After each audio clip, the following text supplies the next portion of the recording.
Hi, welcome to another episode of where I get to interview members of the PSP, that's Progress Singapore Party, and it's a delight to have with me in the studio Leong Manwai, and he's also the Assistant Secretary General of PSP. Welcome to the studio. Thank you, Craig. Yeah. Pleasure to have you here. My pleasure too. We are trying to find out a little bit more about Manwai besides the fact that he's a politician. We also want to find out a bit more about your personal side, right? Yeah. And he has graciously offered to share some family photos, even I was told there's a picture of him as a baby. So we'll see how the pictures are going to come along. So let's see what is the first picture you have lined up for us. Yes. I think. There you go. That's your family. Yes, the first thing I like to talk about are my children. Okay, because children to me is very important, and I think to a lot of Singaporeans is also most important. Yes. Whatever we do is actually for the children. For the family, yeah. So this is a photo of my family, the 3 kids on the right side, and then my wife at the in red. In red, wife, and then myself. Okay. The one in the center is the owner of the restaurant. She's Violet Boon. Okay. Yes, I know who she is. Yeah. Yes, so we all love Peranakan food. Okay. Singaporean culture. Yeah, right. Okay. Yeah. So your kids are quite grown. Yeah, my kids are all grown up already. Are they what, married, single? Yeah, they are still single, unfortunately. But it's the dream of every parent to see your children start their own family. Yes, very pleasant so far. And my son is already 32 years old. He has been working in New York, the Wall Street for 6 years. Okay, wow. Okay. My second daughter is, or my older daughter is graduated from Tsinghua MBA 2 years ago. Tsinghua University. Tsinghua in China, and she's now a strategic consultant. Okay, and my youngest daughter, educated in Singapore, a medical doctor. Wow. Has been a doctor for 4 years, and is currently at the front line of COVID actually. Wow. So okay. So I'm very proud of my children. I think that's one of the prime motivation of a lot of the things that I'm doing. Any parent. Well, there's a saying, right, that the fruit do not fall too far from the tree. So because you are the parent, so you are clever, children also clever. No. I mean, they are all doing well. Yeah. That's also the wish of every parent. Of course, a lot of the credit must go to my wife. My wife, Actually, I know my wife in Raffles Institution. You were classmates or schoolmates? We were schoolmates. And at that time, we have pre-university center. We don't have. We have few JCs there. They just started the JC system, and we only have NJC and Hwa Chong JC at that time. I see. And RI was one of the, of course, the pre-university center. And actually, according to our principal at that time, we were resisting the JC system because we thought the 6-year system in RI is a better education system. You take the senior boys out for 2 years, it's no good for the junior boys. That was the thinking. But I'll elaborate a bit more on that if we have time. So I met my wife in RI, but so you are like high school sweethearts then? No. We only got steady after I came back from my study in Japan later on. But I mean, you knew each other from then. And of course, our relationship was better when we actually met at a Ministry of Education project, where we go there and work part-time to make pocket money. So we met there and we worked together for 2 months. Was it like 1 month? Coincidence or? Yeah, coincidence. It was just a coincidence. And then from there we... So that's how you all reconnected, and then the relationship started from there. No, that was actually during the school days. School days. So that's why we know each other better. So the seed of love was planted. Not seeds of love, I would say that. My wife will deny that very forcefully, I tell you. So at least you all went that far back, right? Correct. Whether there was love or not, but at least you knew each other, right? Okay. So my wife was very supportive, very devoted, and I wouldn't have done all the things that I've done without her. Well, Lee Kuan Yew is successful because of his wife. So for a lot of men who become successful in life, is because they have a strong partner who took care of the other things, and so they could continue doing whatever that you wanted to go and do. And it's a blessing to find a life partner who can give you that kind of support. Correct. Well, she will, of course, till today, she will still complain that you every time do one after another, all the big things you want to do, you never live your life, you know. I said, well, that's me, I like to do things, you know. Yeah. So, but she's so good that she always picked up the bits and pieces that I leave behind. Have you tidy up some And I'm sure today all those people who work with me know that I always leave behind a lot of bits and pieces for people to pick up. Oh, okay. Okay, so and that's because I was together, your wife or? No. We were, in fact, after we got married, straight away we went overseas. Yeah, so she was housewife, supporting me all this while. Okay. So I, from my own experience, I always tell my friends actually. Of course, love is the foundation of any marriage life, but at the same time, it is actually about teamwork. You really must work as a team. In a way, work as a team to be successful, so that the family prosper and you know, get the glory, you know what I mean? As a team. And then, of course, now we entering retirement age already. It's about care and concern, giving care to one another. You know, all that. I mean, we go through different phases of our life, and different kinds of challenges. But because you had that great teamwork thingy, so you know you are reaping the rewards of having done it right, you know, in the sense that you're there to support each other. Yeah, of course, I must say that I also have a strong sense of compassion. But really, a lot of the credit goes to my wife, who always put up in my bad temper. Okay. What is your wife's name? Oh, she's Ellie. Ellie Teo. So all the men out there, right, you all must be like Manwai, right? You know, you help your score some big points, because he publicly is, you know, giving a lot of credit to his wife. So Ellie, you should be proud of your husband. He's giving you a lot of credit. No, she deserves it, really deserves it. Of course, I'm sure she deserves it, but you know, we all men, sometimes we can be a bit dull about these sort of things, you see, and we forget to praise the person who is dearest and closest to us, to give them the due credit. And kudos to you for giving them the credit. So let's see what's the next picture you have. So of course your kids. Those are the ones when they are very young still. When my youngest girl is only 1 year old. Oh, so your eldest is your boy, right? The eldest. The boy, then followed by the two girls. Okay. Then the next one is another photo. Wow. They were riding on me. they always want me to be the horse, you know. Wow. So you're very close to your children. That is one of the benefits of working overseas, because you don't have that many distractions, so you spend more time with your family. Where was this photo taken? These photos were in Hong Kong, actually. In Hong Kong. You were based but in they Hong were Kong, with me in Tokyo and also in London, actually. Also all your overseas posting, you brought your family along. Yeah. That's a wonderful thing. I was very clever, you know, I was very smart. Before I went overseas posting, I get married first. I married okay. And then my wife is the one who bear all the brunt of the thing, having to adapt to the new... adjusting to a new environment. And there are no maids overseas, right? You know what is the cost of employing a domestic help in Tokyo? $3,000. Wow! Wait, after that, all so the domestic helpers in Singapore even although I was on expat terms, I could only afford half time. Part-time. So we pay $1,500 for her to come in half time to help. To help clean the house and do. So but they don't allow like the way Singapore allow. No. The Filipinos and no foreign workers. No foreign workers. In Japan. So and that's another thing. We will not have time to talk about that in Singapore. This challenge. So quickly we go through. This photo. That's a lovely family photo. A studio photo. This time very formal. Okay, next one. Lovely. Next one. This is the one taken recently with my youngest daughter and my mother. And Amma. 86 years old. Your mom is 86 years old. She still looks very fit and. And I play mahjong with her. You know, every Sunday until the CB comes about. And she's complaining every day, you know. 阿輝幾時再打麻雀啊 And it's wonderful to, you know, for seniors, right, to play mahjong because it engages the mind. Yes. Keeps them mentally alert. And she loves it. You know.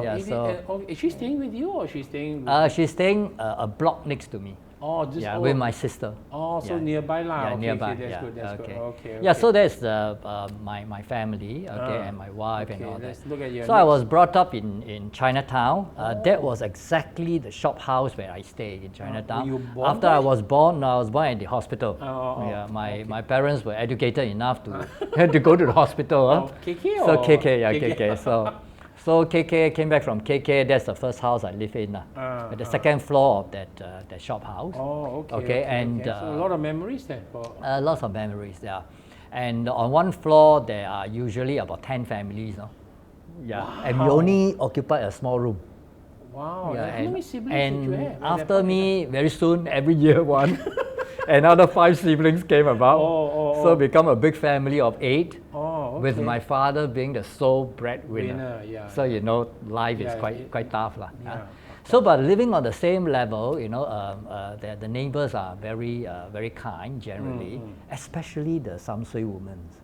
You know, because 2 of the rooms were occupied by the Samsui women, and they are retirees, and they about 5 or 6 of them occupy one room. I think for our younger viewers, they may have heard about it, but they don't really understand who are these Samsui women. Maybe you can share a bit of history about these Samsui women. Samsui women are the women that came from Guangdong province, the 3 counties called Samsui, you know, there are 3 counties, and then they came to Singapore to work as construction workers when they are young. Okay, and then after most of them remain single, right? They are all single. They are all single. Then then after they retire, they continue to work lah. So those Samsui women in Singapore now, you want to know about Samsui women, then it's the soup kitchen lah. The soup kitchen is supposed to give you the same menu as the Samsui woman. Oh, yeah.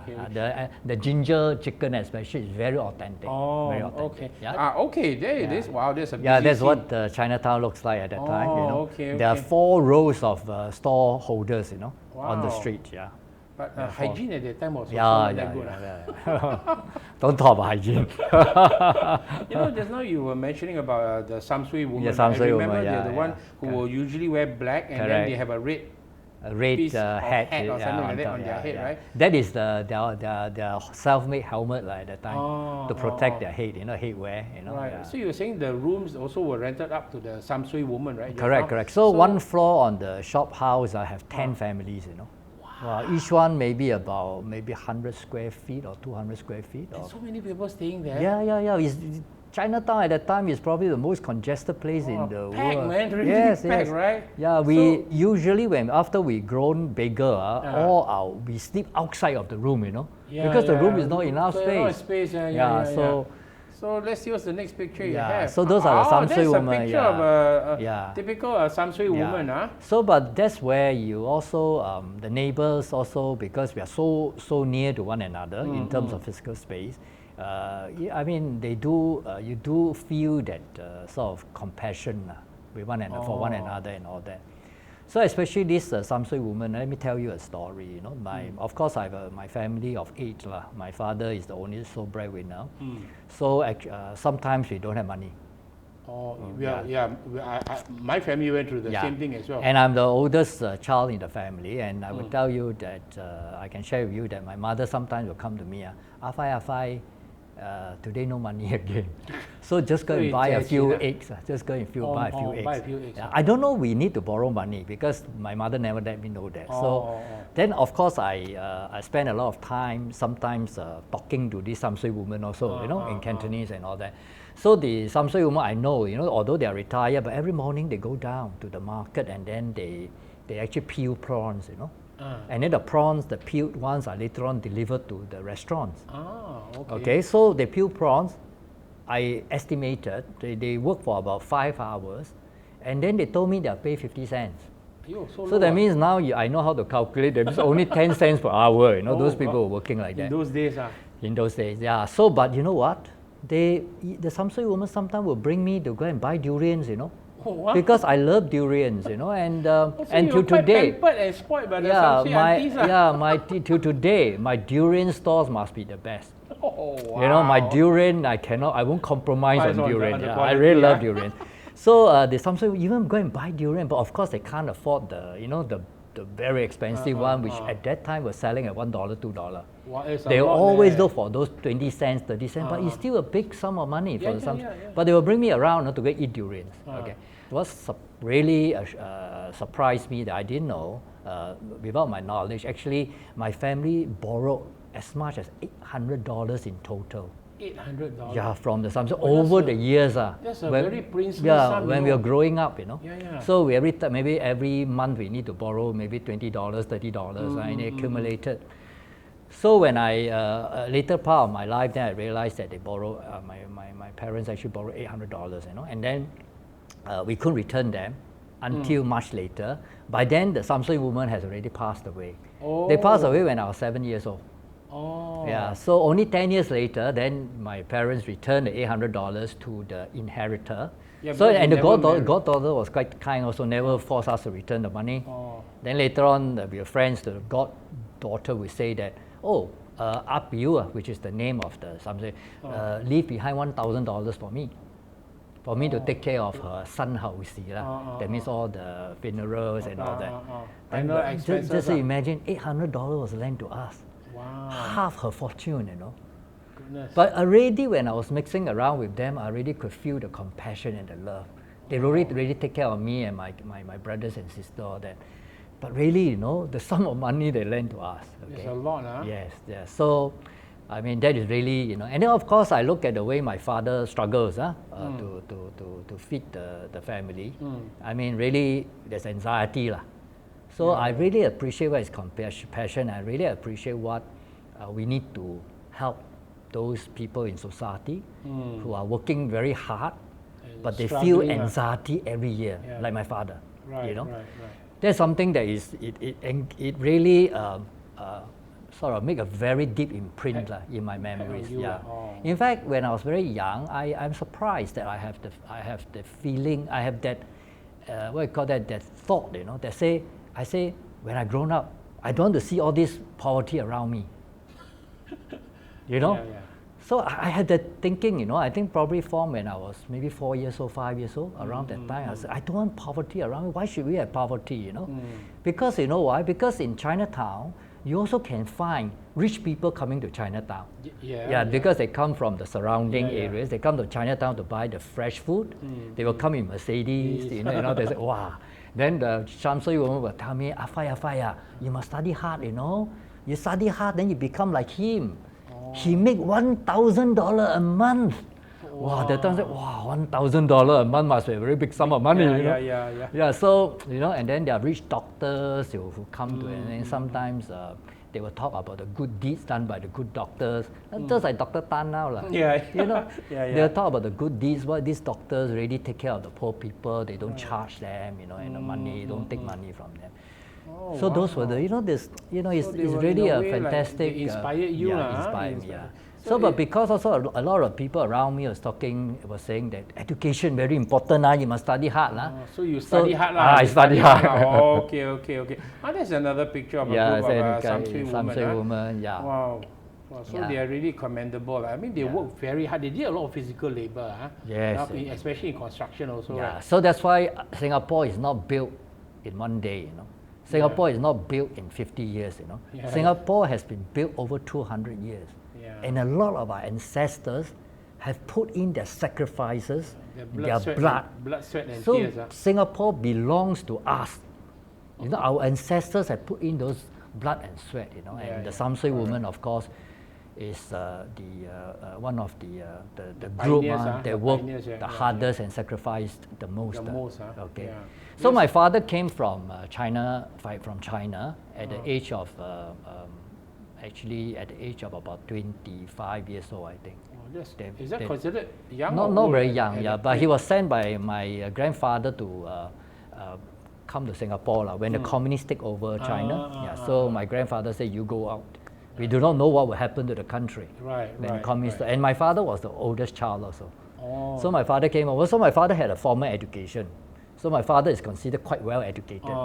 But unfortunately, after coming to Singapore, he can't find jobs that will use his qualification. So he became a doctor, became a hawker only. Oh my gosh, that's you as a baby? Yeah. Wow, you had you know, you the kind of chicks that people just want to pinch, right? Yeah, you know? yeah. So I'm a very God. popular baby in Goodness Chinatown. gracious, Actually, and you had like a bit of punk hair like that. Yeah, you were so cute as a yeah. baby. So, but I was talking about my father. My father came from China. Right. So only after many years, I went back to China with my father. You see the next photo, I think. Okay. Yeah. Okay. So that was in 1994, many years later when I started working for more than 6-7 years already. Then I went back to China with them, my father and mother for the first time. And this is a photo of all the uncles and aunties who are actually brothers and sisters of my father. They are real brothers and sisters, not the cousins.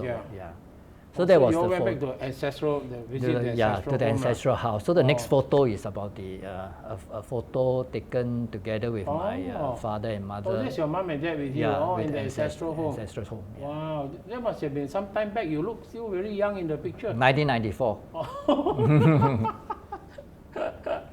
Oh wow! Yeah. So do you still keep in touch with your relatives in China? Oh yes.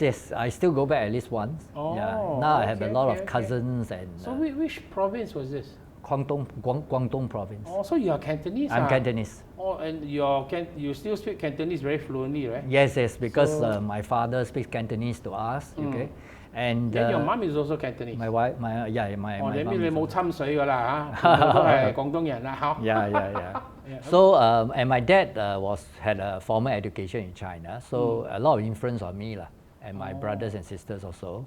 Okay. He would speak Cantonese to us. Okay, but also he likes to tell stories about Chinese history and all that, you know. Okay. So we benefited a lot because the Cantonese, actually all the dialects are very important for the learning of Mandarin. Yeah. One of the mistake I think we made is that we took away all the dialects. Yeah. So there's no foundation. That's why the future the generations that come after me, they had great difficulties in learning Mandarin. But during my time, my father was talking Cantonese to us, you know, and all that. So Cantonese, although it's not Mandarin, but whatever that is communicated is actually Chinese culture. Yeah.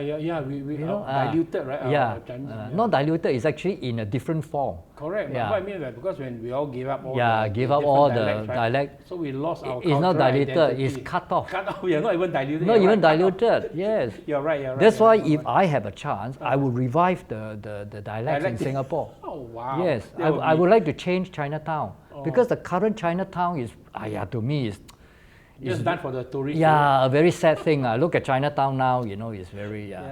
So my and on top of that, my father is a great lover of Chinese opera.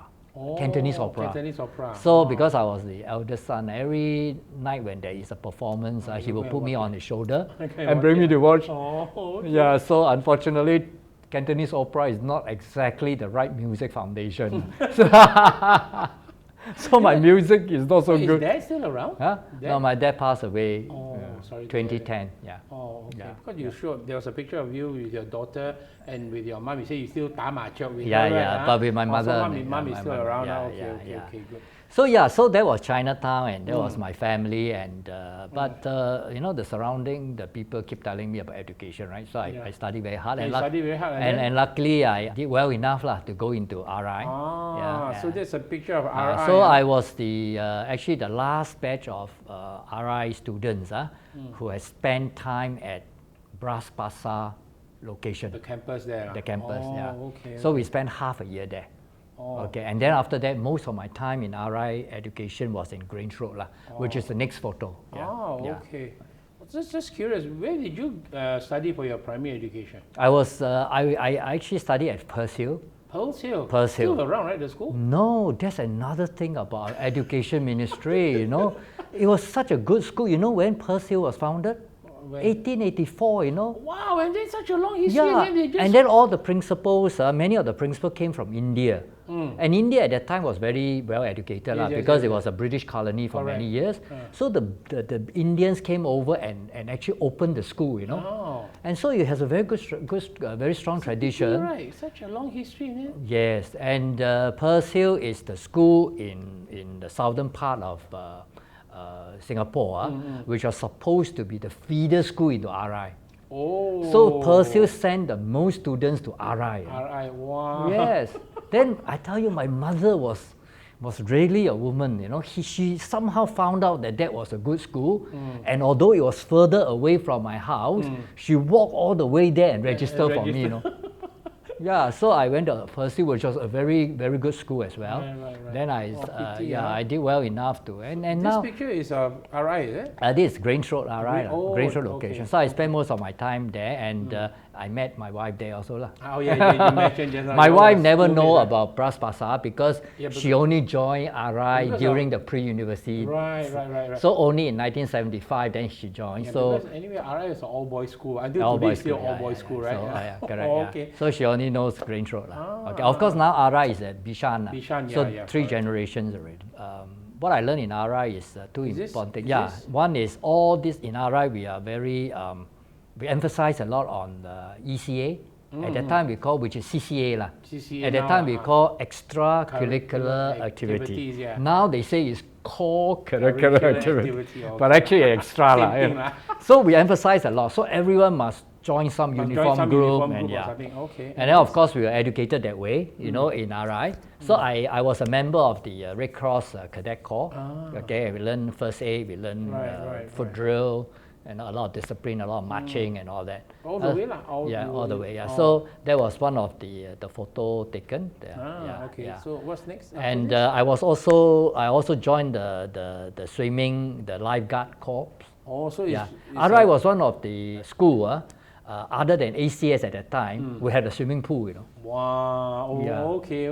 So we need lifeguards, right? So the students have to go and train to become lifeguards. So I was a part of the lifeguard squad. So it's an extension of your Red Cross lah. No, it's another ECA. I mean, saving life. Some relation lah, you know. Kind of. You know, Red Cross, and then now you do lifeguard. So, but at the same time, I was still with the Red Cross. So of course, when we go into pre-university, then we start to be less active because we have to prepare for A levels, right? So, but we still do some activities. So in pre-U, I was still with the Red Cross, but we go into a section what we call social services squad. So it was at that time that we go to Salvation Army to give tuition. We go to the old folks home, you know, and that is in 1976. 75, 76. Okay, cool. We go to the old folks' home to clean up for them. Help out. So in next photo, it was in the next photo. This one. This is the committee members of the squad lah. So we took a photo at graduation outside. So that's RI, and from RI, I did well enough. You're so humble lah. Did well enough. This is the last photo on RI. This is my class in RI. Your pre-U. Pre-U 2, which is JC 2 lah. So remember, I was 6 years in RI. So this is in a way the last photo when I'm the oldest. In terms the last the 6th year photo lah in RI. As you said, that time got girls, but I noticed only two girls. And in that photo, actually, there are ministers, there are senior civil servants in the photo. Okay. Also, your same cohort with you. In fact, among the past and present minister, a number of them were in the same year as me. One of them is my classmate actually. So from RI, I went to Japan. Not yet. Not yet. NS. But I didn't do much because I only did my BMT and then a little while more before I went off to the scholarship. At that time, you know, when you have a scholarship, you can break your NS first. At that time. So I went off. So I only spent a few months. So that was during BMT time. Very fun, you know. Platoon mates, you know, and. Right. Interesting. Okay, so let's move on and then let's see this picture. One more picture where we went over to a foreign country. To overseas training. Overseas training. Not overseas training. We were there to what you call that exercise controllers. So there was an exercise overseas, and then we were sent over to help to control the exercise. That means clerical work and all that lah. So what was your rank in the? At that time, we were just. Basically NCOs. So over there. All right, interesting. Let's see now. Next one. This one. Then I went over to Japan to study. This is my university. It's called the Hitotsubashi University, which is a national university, of course, but only social sciences. So it is probably one of the most prestigious in social sciences. why did you choose to go to Japan? Were you sent there or because you wanted to go there or you had a choice? Okay, the scholarship is for Japan. Oh. Okay, yeah. So under the Overseas Merit Scholarship of Singapore government, they have, besides UK, they also have France, Germany, Australia, Japan, New Zealand, all that. Right. So I was offered 2 places lah. So, but I decided to go to Japan because I became the first Singaporean, one of the 2 lah, first 2 Singaporeans that went over to Japan to study economics. Oh. Before that, everyone studied engineering and shipbuilding, marine engineering, all that. But we were the first 2 to go over to study economics. And I like to go there to study economics because... before you went to Japan, could you speak any Japanese? No. None of us speak Japanese. Oh my gosh, was your class conducted in what? In Japanese? In Japanese, but then we will spend 1 year learning Japanese first, and then after that we go into the university. Still, it's challenging, right? I mean, challenging, but when you're young, anyway, your brain, you can absorb the sky is the right? limit. It was fun because you learn a new language and you learn a new perspective. When you look at things very differently. Like for example, one of the first thing I realized when I went into university is that the professor keeps saying that you guys learn about free trade, right? These are Westerner ideas. In Japan, we think that free trade is only for the winners. If you're not competitive, free trade is not necessarily good for you. Wow. That is a different way of looking at economic theory, right? So, but that's the kind of perspective, like I say, So when you learn a new language, actually it's a new perspective. Of course, Japan is a fantastic place. When I touched down in Japan in 1979, it was like Wonderland to me. You look into the sky, the freeway is one layer after another.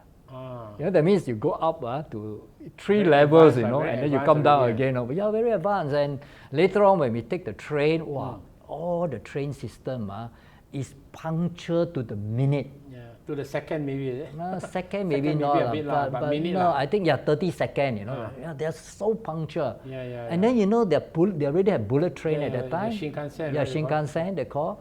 And the bullet train is every 10 minutes one train. You take Shinkansen like taking bus. Oh goodness. So even China today, their high-speed train is only half an hour one time. One train. But in Japan it's 10 minutes. 10 minutes. Wow. Yeah, and that was in 1979, Wow. Not now, China only achieved this in 2009 maybe. But Japan achieved that in 1979. Oh, yeah. So it was Wonderland to me, and everything, all the consumer goods, they are so high quality, The food is so nice. Of course, first year we couldn't eat sashimi, not used to eating sashimi. So, but all the food are nice, and because they believe very much in presentation, how they do the things, right? I mean, the Japanese have this attention to detail, Even you buy something, they wrap up nicely for you and do everything, Correct. Yeah. Every gift is 3 layers of wrapping, Maybe not so environmentally friendly in today's context. But most importantly, is people. Japanese are so well cultured. They are so polite and that, and the society is so harmonious. They don't quarrel with one another, in public. And that's always very nice, and of course they do fight for things, right, behind behind closed doors or whatever.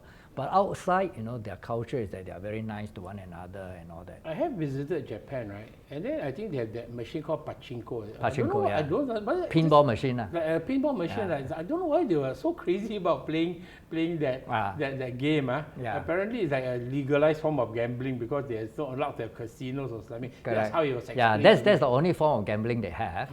Okay, and it's not cash, but then if they win enough balls, they can go and exchange maybe a electric cooker. They can exchange goods. It's like ball bearings, right? I mean, ball bearing, pinball machine. In the US, they have also the pinball machine, but in Japan, it's crazy. They're crazy about because they have no other forms of gambling, right? So you speak Japanese still? Yes, I still Japanese. I read Japanese. I write, but I don't write as well now. Anyone ever ask you, "Nihonjin desu ka?" それはな Are い you a です。それは Japanese? ないです。 No, no. やっぱり日本語はちょっと余ってる。Oh. That means accented lah. My Japanese is a bit accented. Accented, So people know that I'm not Japanese. Oh, okay. But I can speak, I can negotiate a commercial contract with Japanese easily. Wow, they must be quite blown away by the. I mean, if Japanese don't know that you can speak Japanese, they must be, I can communicate lah. more than communicate. You can negotiate, you know. Yeah. Okay, let's look at what's the next photo. So I went to Japan. I entered university, and that was the when I entered university, the kind Rotary Club members at the university. I mean, at the place where the university was located. They come and say, oh, we like to interact with foreign students. Come, we hold a ceremony for you at the Shinto temple.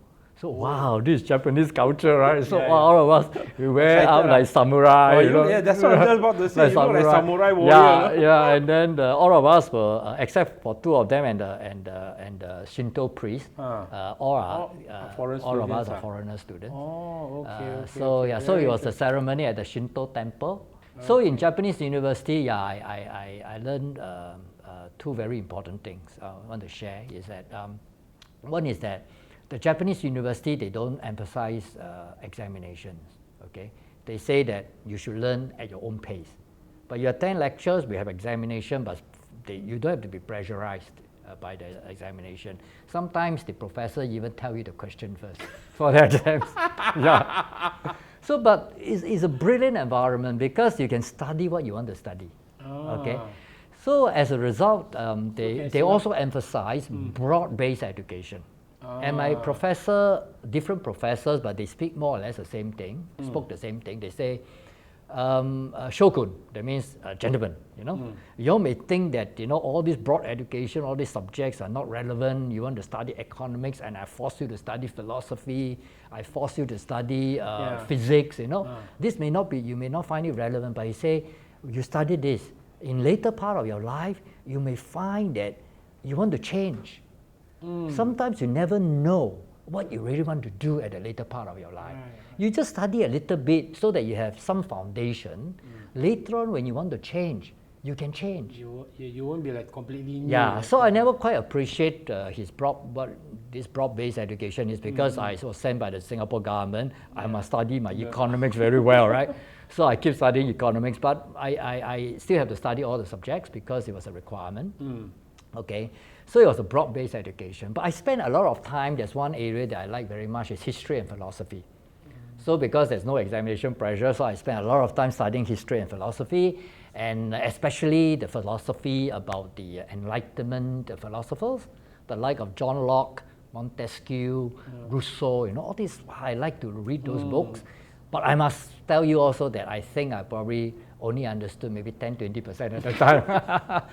But over my life, when I start to read again and again, then I think maybe today I understand 50% of all these geniuses, the thinking of these geniuses. The philosophers, right? The philosophers and all that, So one is this broad-based education that allows me a lot of breadth in my thinking. So maybe our local institutions should adopt this strategy as well. So I think very strongly about more well-rounded, that. rather than like 塔西切, as they say in Hokkien, 读死书. Correct. In my opinion, the kind of education system in Singapore does not allow Singaporeans to do lifelong learning.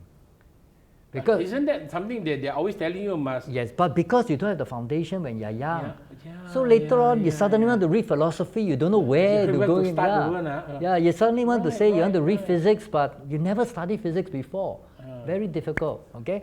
So you see, because of this broad-based education, I think that was also helpful to many Japanese, because I found that many of my classmates or schoolmates after they graduated, we were all econ students, but they became software engineers and software programmers, So what the professor said is true, like you never know where your interest may change. Yes. So they went to the bank and worked for 1 or 2, 3 years. Then they wrote to me and said, Leong-san, I don't think I love being a banker. I just changed to become a software programmer.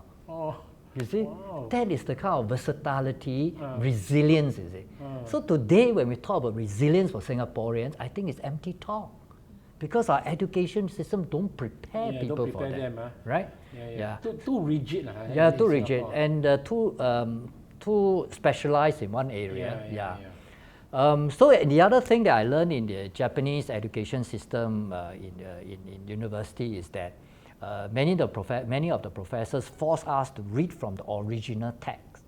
That means when you study about maybe Adam Smith,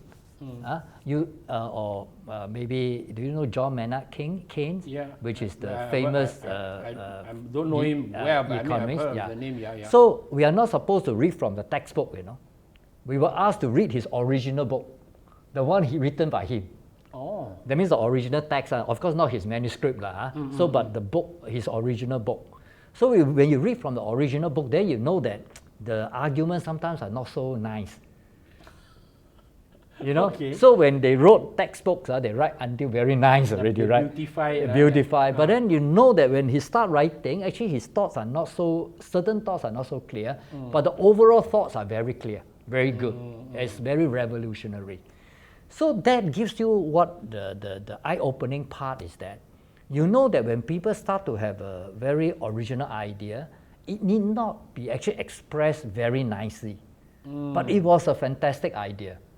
Right. So when you know that, is next time when I start to write an idea that I think is original, I don't need to be so conscious that it must be written very beautifully.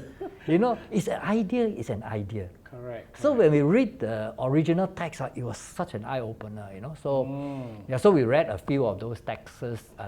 I mean the original books of those people, and I tell you, it was a big eye-opener. Those are my experiences in Japan. And I think I benefited a lot from the education in Japan. You know. Wonderful. So Manwai, that was talking about the education, right? Yeah. So where were you staying? I mean, let's look at the next picture. I stay at the university dorm. But then just now I was talking to you about the Japanese being very kind, right? So some families volunteered forward to say, if any of the foreign students like to stay with us. You to go and stay with them. Stay with them. Wow, that's nice. Yeah. I think in Singapore today we also do that for foreign students also. Some. Yeah, some.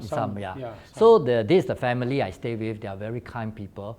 Unfortunately, both actually I call them Oka-san or To-san, which is father and mother in Japanese. Unfortunately, both of them also passed away already. Oh wow! You don't look that old. Yeah. No, that was a photo. 40 years ago. Oh, really? 30 years ago. Yeah. Oh, okay. 30 over years ago. Okay. So they are as old as my parents are. Oh, yeah. Okay. And and the next photo is their parent. Yeah. Oh, the grandmother. The grandmother. Oh, okay. I had a very nice time with them, and they. In fact, when we learned Japanese language, I spent I learned 3 months. Then after that holiday, right? Then I went to their house and I stayed 3 weeks with them, and my Japanese language went up. You really need that kind of immersion, and straight away my Japanese language ability went up. Where was this? This one I was climbing Mount Fuji. Oh wow! Poor student, very ill-equipped. But the higher we go, it was summer. We go to Mount Fuji to do the hiking, the climb all the way up. You are quite slim, so maybe that's why the jacket look a bit big on you. Yeah. So we were not prepared at all, So on the way we go and get the raincoat, and then just to cover and protect yourself. It was summer, but actually the higher you go, it was very cold. Still very cold. Very cold, Yeah, because Mount Fuji is snow-capped all the year round, right? Not snow-capped. In summer, no snow-capped, except until the very summit, very top, a little summit. bit. So there's Mount Fuji, and then after that, graduation, and after graduation, some months later, we get together. Those were my schoolmates, and they were working at that time already. Together with your uni mates, all of you were starting your career already. Starting my career. I was lucky because I come back, the government intend to send me to GIC, so I was asked to do an attachment at Nomura Securities. So I was at Nomura Securities for 3 months. Right. So as a result, 3 months later, before I came back to Singapore, my schoolmates, my university mates gathered with me again. So that was some kind of a farewell party for me also. I see. That was 3 months after graduation. So after graduation, you came back to Singapore, you worked? So after graduation, I came back to Singapore to work at GIC. and that's where I started off working in the financial industry. Okay, and then from GIC then I came out. I came out of Singapore again and spent another 12 years working overseas with the various investment bankers in Tokyo again. Did you went back to Japan? Yeah, Tokyo first, and then London and Hong Kong. Wow, you've been around, man. Yeah, so it was during that time, 12 years, where my family was formed, you know. I got married just before I went over, and then my kids were all born while we were overseas.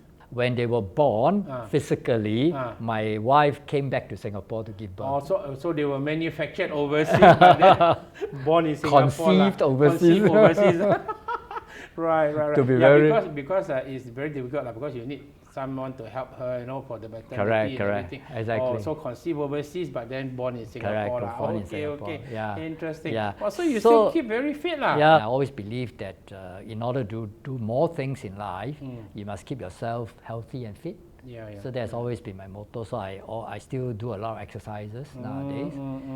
Is this at the gym or this is the carrying gym, some weight? and then I go hiking sometimes. Okay. This is a simple one at Bukit Timah Hill. Bukit Timah Hill. Okay. Sometimes I go for the longer ones. Right.